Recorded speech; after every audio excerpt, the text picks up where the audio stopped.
কয় টাকার বিনিময়ে আল্লাহকে ভুলে গেল? 20,000 টাকার বিনিময়ে। একটা দোকানে কয় হাজার টাকার বেতন, এই 30,000 40,000 টাকার বেচা কিনার বিনিময়ে আল্লাহকে ছেড়ে দিলেন। যুবক ভাই, তোমরা এই 12, 14, 20,000 টাকার একটা মোবাইলের কাছে আল্লাহকে ছেড়ে দিলা। মাত্র 20,000 টাকায় তুমি ইমানদার বিক্রি হয়ে গেলা।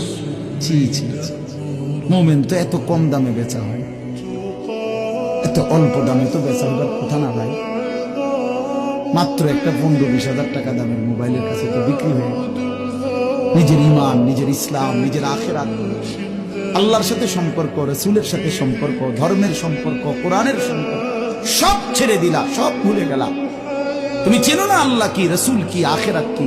তুমি চিনছো শুধু মোবাইল, নারী, ছবি, নর্তকী, জিনা, ব্যভিচার, অসভ্য দৃশ্য, বন্ধুদের আড্ডা। না ভাই, এত কম দামে ইমানদার বিক্রি হয়।